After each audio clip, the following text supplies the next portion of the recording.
When two alien princesses want the same human, war or wedding. The accidental ambassador. Zoe Reeves had been flying cargo routes between Earth and Mars for 6 years. The pay was decent, the solitude appealing, and the 15-day round trip gave her plenty of time to catch up on century-old sitcoms. This particular run was carrying specialized agricultural equipment to the Olympus Mons colony, nothing exciting, just the way she liked it. Approaching Mars orbital insertion, all systems nominal, Zoe noted into her log, the red planet growing larger in her view screen. That's when everything went sideways. The proximity alarm blared as her instruments went haywire. Outside her viewport, space itself seemed to fold inward, creating a swirling vortex of blue-purple energy. "Control, I'm experiencing some kind of spatial anomaly," Zoe shouted into her comm, fighting the controls as her ship was pulled inexorably toward the phenomenon. "Requesting emergency." The transmission cut off as her vessel was swallowed by the swirling light. Zoe's last conscious thought was that she definitely wouldn't be making her delivery on time. Her neural patterns are stabilizing, she's regaining consciousness. The voice that penetrated Zoe's foggy mind was melodic, with a strange harmonic quality no human vocal cords could produce. She forced her eyes open, then immediately regretted it as piercing light sent daggers of pain through her skull. "Dim the illumination," commanded another voice, similar yet more authoritative. "Our guest is distressed." The light softened, allowing Zoe to fully open her eyes. She found herself in a chamber that defied architectural logic, curved walls that seemed both solid and semi-transparent, with an iridescent quality that shifted colors with her breathing. But what truly captured her attention were the two figures standing at the foot of her bed. They were unmistakably female, tall and elegant with skin that shimmered with a faint blue luminescence. Their features were almost human, high cheekbones, full lips, graceful limbs, but their eyes were entirely silver without pupils or whites, and what appeared to be delicate crystal formations emerged from their temples, like living tiaras that pulsed with internal light. "Welcome to Lyraxis, Zoe Reeves of Earth," said the one on the left, wearing flowing robes of midnight blue embroidered with what looked like star charts. "I am Nylara, Sovereign of Knowledge." "And I am Sariel, Sovereign of Protection," added the one on the right, whose attire resembled ceremonial armor, sleek and functional yet undeniably regal. Zoe tried to sit up, fighting a wave of dizziness. "How do you know my name? Where am I? How far from Earth?" Nylara glided forward, her movements eerily fluid. "You are approximately 87 light-years from your home world. Your vessel was intercepted by one of our trans-dimensional corridors." "Intercepted? You mean this wasn't an accident?" Zoe demanded. The sisters exchanged a look that conveyed volumes of unspoken communication. "Not entirely," Sariel admitted. "The corridor was deployed specifically to bring you here." Zoe swung her legs over the side of the bed, relieved to find herself still in her flight suit. "That's called kidnapping where I come from." "We prefer strategic recruitment," Nalara countered smoothly. "And it was necessary. Our scans detected something extraordinary in you, something our world desperately needs." Before Zoe could respond, the chamber door slid open and a smaller being rushed in. Unlike the regal sovereigns, this alien was barely 5 feet tall, with mottled green skin and oversized eyes that blinked rapidly. "Your luminescences, the Vox envoy has arrived ahead of schedule. They're demanding immediate audience." Sariel's posture stiffened. "Inform Counselor Drath that I'll meet them in the diplomatic chamber. Enhance security protocols." As the messenger scurried away, Zoe noticed the shift in atmosphere. Nylara's serene expression had hardened, while Sariel's hand moved subtly to what appeared to be a weapon at her hip. "What's going on?" Zoe asked. "Politics," Nylara replied, her voice suddenly weary. "Always politics." "Your arrival has complicated an already tense situation," Sariel explained. "The Vox Imperium believes they have claim to you." "Claim to me? I'm not property," Zoe protested. Nylara approached a wall, which shimmered and transformed into a display. Images appeared of massive ships, angular and menacing, hovering near a beautiful blue-green planet. "This is Lyraxis, our homeworld," she explained. "And these are Vox warships that arrived in our system 3 lunar cycles ago. They seek what we all seek, the key to the ancestral network." Zoe shook her head, trying to process. "And what does any of this have to do with me?" Sariel stepped forward. "Walk with us, there's something you need to see." The palace, if that's what it was, seemed to defy physics. Corridors curved impossibly, ceilings soared hundreds of feet overhead, and what appeared to be solid matter flowed like liquid when the princesses approached. Zoe felt simultaneously claustrophobic and agoraphobic as they descended via a platform that moved through open space without any visible means of support. Our ancestors built this city 50,000 years ago, Nalara explained. They were masters of matter-energy manipulation, creating technology so advanced it appears magical to even us. Then they vanished, Sariel added grimly, leaving only their creations and cryptic instructions for their use. The platform settled into a vast underground chamber. At its center stood a massive crystalline structure that pulsed with blue-white energy. Floating around it were shards of similar material, orbiting in complex patterns. The heart of Lyraxis, Nalara said reverently. The central node of the ancestral network, a planetary defense system capable of protecting us from any outside threat.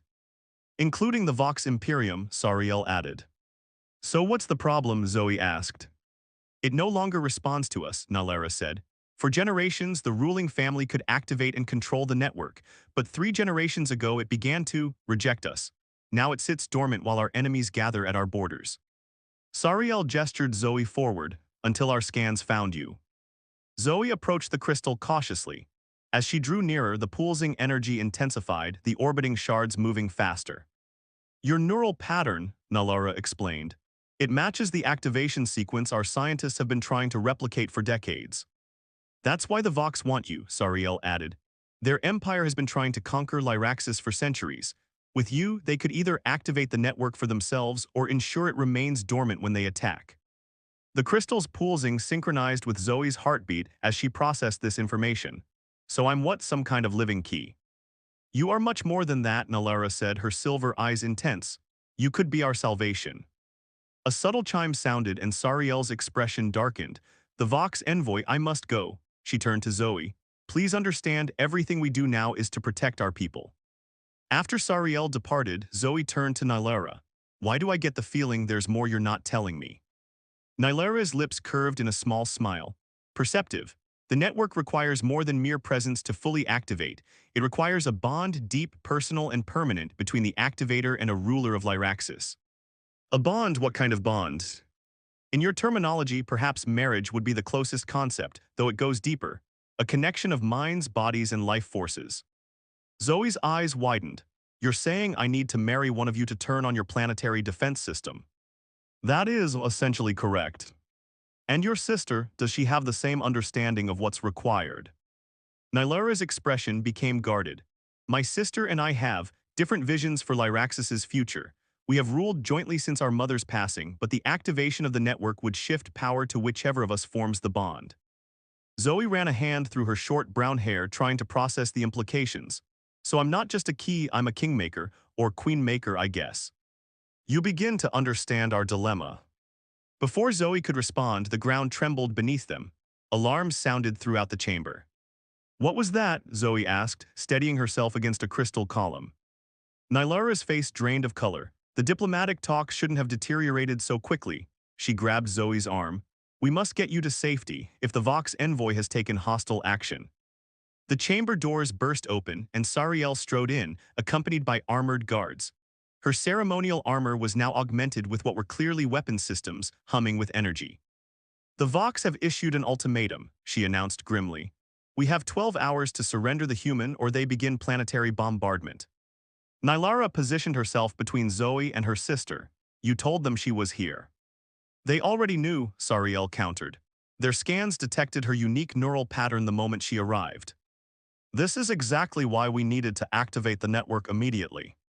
By forcing a bond without consent, that's not our way, sister. Zoe stepped between them. Hey, I'm standing right here, don't I get a say in any of this? Both princesses turned to her, their silver eyes intense with emotions Zoe couldn't fully decipher. Of course you do, Nalara said softly. Absolutely, Sariel agreed. But Zoe didn't miss the way their hands both reached subtly toward her, as if each was prepared to claim her if necessary. She was no longer just a pilot lost far from home, she was the pivot point upon which the fate of an entire civilization might turn. And both princesses clearly wanted more than just her neural pattern. The celestial choice. Zoe paced the length of her luxurious quarters, watching twin moons rise through a window that seemed to be made of something between glass and living crystal. 12 hours until the Vox ultimatum expired. 11 now. The doors parted with a musical chime, revealing Princess Sariel. She had exchanged her battle armor for a simpler outfit, though the weapon remained at her hip. "May I enter?" she asked, her voice softer than Zoe had heard previously. Zoe nodded and Sariel crossed the threshold. The princess moved to the window, her profile striking against the moonlight. "On nights like this, I used to climb the eastern spire with Nylara," she said, an unexpected nostalgia in her tone. "We would map constellations and dream of exploring them together." "What changed?" Zoe asked. Sariel's silver eyes reflected the moonlight. "Responsibility, duty. When our mother passed, Nylara retreated into ancient texts and prophecies seeking solutions in history. I focused on building our defenses, preparing our people for threats like the Vox." "Different approaches to the same goal," Zoe observed. "Perhaps, but Nylara believes technology and knowledge alone will save us. I believe people, their courage, their sacrifice are what truly matter." Sariel stepped closer. "If I bond with you to activate the network, I would use it to create a protective alliance, extending our shield to neighboring systems. Together, we could stand against the Vox expansion." "And if your sister bonds with me instead?" Sariel's expression darkened. "She would use the network to isolate Lyraxis, sealing us away in a protective bubble while the rest of the sector falls to the Vox. Safe, but alone." The door chimed again before Zoe could respond. Nylara entered, pausing when she saw her sister. "I see I'm not the first to seek a private audience," she said coolly. "Just explaining tactical options," Sariel replied. "Is that what we're calling it now?" Nylara turned to Zoe. "Did she mention that her alliance would require sending our citizens to fight and die in other systems' wars? Did you mention that your isolation plan would condemn millions of innocents to Vox subjugation?" Sariel countered. Zoe raised her hands. "Stop, just stop. I'm not making any decisions while you two snipe at each other." The princesses fell silent, exchanging looks that seemed to carry centuries of complicated feelings. "Perhaps you should hear the full truth," Nylara finally said. "The bond the network requires, it's not just political, it's deeply personal." "It's intimate," Sariel added bluntly, "a merging of consciousness, of essence. Of souls, if such things exist," Nylara finished. Zoe sat heavily on a nearby chair. "So we're not talking about a ceremonial marriage, we're talking about, what, a psychic joining, something permanent." "Yes," both sisters answered simultaneously. "And you're both willing to do this with someone you just met, someone you kidnapped." "Our people face extinction," Sariel said simply. "And there's more," Nylara added hesitantly. "The ancestral texts suggest the bonding is selective. It may not work with just anyone, even with matching neural patterns. There must be genuine compatibility." "Compatibility," Zoe repeated, "you mean?" "The network won't activate without authentic connection," Sariel explained. "Our ancestors designed it that way to prevent forced bondings or political manipulations." "How convenient," Zoe muttered. "And I suppose you both feel this authentic connection with me already." The silence that followed was answer enough. 4 hours remaining. Zoe stood in the heart chamber, studying the crystal structure that had upended her life. The orbiting shards continued their dance, faster when she approached, slower when she retreated. "It's responding to your emotions," came a voice behind her. Zoe turned to find Counselor Drath, the advisor she'd met briefly during strategic meetings as the clock ticked down. "I thought I was alone down here," she said. "The princesses are coordinating evacuation protocols for population centers," Drath explained, "just in case." Zoe returned her gaze to the crystal. "They're so different, how do they rule together?" "With difficulty," Drath answered candidly, "but also with balance. Nylara sees the past and future. Sariel sees the present and its immediate needs. Together, they've kept Lyraxis prosperous. Apart," the advisor shrugged. "Well, that experiment may soon be tested." "What would you do in my position?" Zoe asked suddenly. Drath's oversized eyes blinked slowly. "I wouldn't presume to advise on such a personal matter." "But if you had to choose between them?" "That's just it," Drath interrupted. "The choice isn't just between princesses. It's between philosophies, between isolation or intervention, between safety or risk." Zoe approached the crystal again, placing her palm against its cool surface. The energy within pulsed in time with her heartbeat. "What if there was a third option?" she murmured. 1 hour remaining. The palace observation deck offered a panoramic view of the planet, and ominously, the Vox fleet now moving into attack position. Dozens of warships, angular and predatory, weapons systems glowing with building energy. Your decision, Zoe Reeves, Nalara asked quietly.